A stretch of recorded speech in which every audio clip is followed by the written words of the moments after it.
Just did another street exorcism. I had done this guy before. Well, not done. It's a bad choice of words, but yeah, just he's kind of freaking out in front of the ABC. He's like screaming. Everybody's just avoiding him, staring at him. And so I just go right up to him, and it's like with him, it wasn't like he had one in him. It almost felt like they were kind of around his shoulders. I mean, of course, you can't see them. This is just something that you sense in some weird way. Yeah, this is about to take a right turn into schizo land, so here we go. But sometimes they're completely inside them. It seemed like they were around his shoulders, around his head, just kind of, and they were dipping in and out. You know, they'd dip in and leave, and it was like they were hiding behind his head. I feel like they were hiding from me. And that's kind of been a thing with them lately.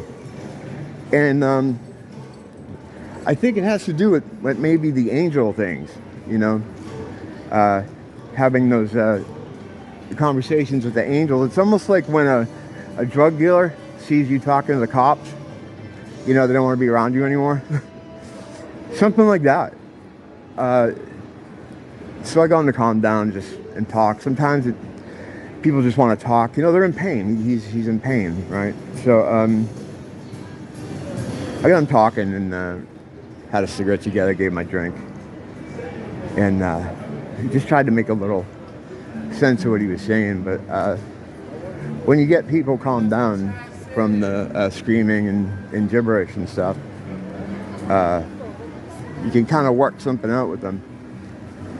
And as I left, I heard him talking again. He might have been talking to someone else, but he wasn't screaming and carrying on. You know, the shitty thing is, it's like, you know, it was causing such a disturbance that, you know, the employees at the store are looking out there and like, yeah, I hope they don't call the cops on this guy, because sometimes that's what happens.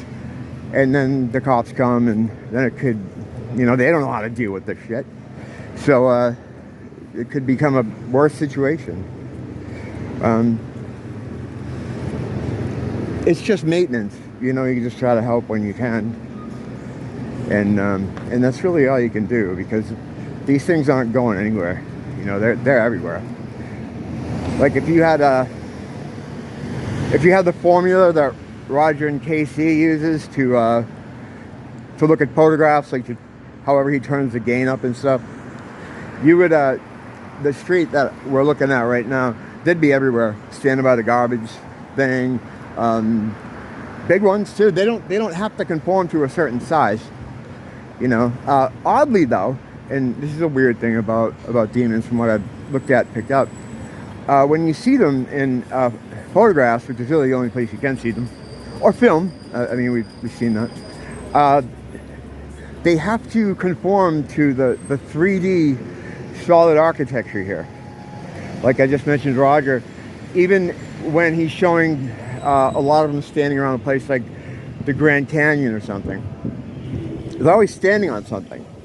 You know, even though they're incorporeal, they don't like go through walls. When they're on an area, it's weird. They have to conform to the solid 3D architecture here. Same thing like when you're doing something in a room and a demon is being conjured or has been conjured. You know, if you're in a room, you always got to open the window or open a door, because if it gets out, you want it to be able to leave.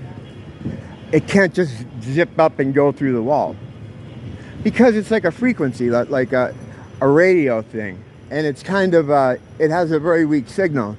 So it's almost like when you take a cell phone into a stairwell, you know, it's just that you can't get service anymore. It's the same thing, even though it's intangible, whatever. It still has to follow. It can still be blocked by matter. It's kind of a weird thing. They don't seem to have a limit on the shape they can have in their regular form. Roger has shown some over in California, over by the Hollywood sign. They had some of these guys standing as tall as the sign. Pretty freaky. There was one that looked like a baby, like a giant baby. But it was really tall in the middle of this subdivision.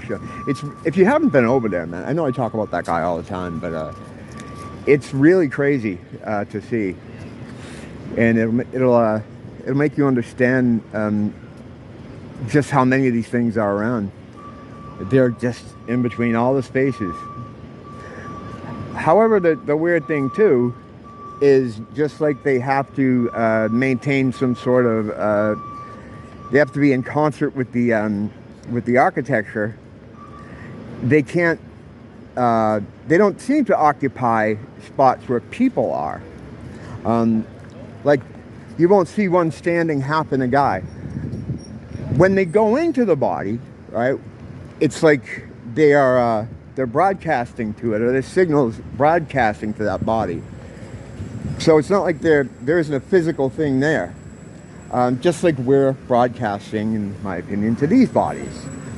Yeah, it's pretty interesting. Learning their limitations is a good thing, you know, because then you can kind of start to figure out how best to thwart them. I mean, you ultimately you can get them out of an area, you can banish them from an area, they'll leave, you know, but you can't like destroy them. You know, just like you can't really destroy us. We are, you know, energy. Our bodies can die, sure. But even the word death, like the whole thing it's not, you don't die.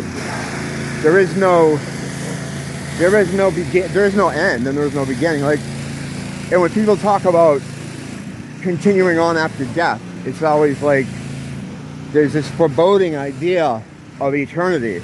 Like, how could you enjoy anything that's forever and ever? But the thing about time, in my opinion, is that it's only here. Time is only in this 3D space. Outside of this area, and it's used here as a stressor, just to make things more urgent, and it's used that way. Like, people are obsessed with how much time they have left or how much they can do during a day. It creates a stress, which creates anxiety, which lowers your vibrational frequency and makes you easier to be farmed, easier to be digested by them. But yeah, I had a point to that. I was going somewhere too. I hate that. I'm on the track.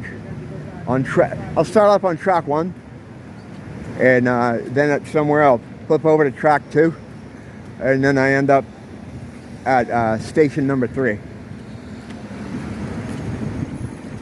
I'll give it a minute, a quiet reflection, see if it comes back. But yeah, you got to, for me, it's been all trial and error, you know, with these things. I don't have the opportunity to engage with them as much as I used to. Well, actually, no. Recently, it's been on an uptick, you know, as you know, talked about and you've seen here. And that could have something to do with the way things are ramping up. It's always moving in some kind of forward motion to whatever the end is here. But yeah, we can't. Oh yeah, time is only here. There we go. Thank you. I knew if I just put it in neutral, I'd figure it out. So when you're out of here, right? Maybe in our home area, our home dimension, the 5th, and some say the 6th dimension. And again, dimensions are different in geometry than they are in physics, and I don't think the term dimension and the way it's used in this kind of metaphysical conversation is really helped by either of those dimensional definitions. But when you don't have time as a concept, you don't feel it. Like, if you were to go into your home dimension or your home place where there's no time and you're there for like eternity, it doesn't matter. You don't think about it. You know, you aren't like, oh my God, I've been here a long time, because it doesn't exist as a concept. It's not there. There is no time. If you can key into that or find a way to move yourself to a place outside of here where there is no time. This is how I believe the farmers higher up do it. They're not constricted by any kind of linear world. So in a sense, in a way, they can kind of, that's how they time travel. And you get some spun mercury, pond purple, and you go to town.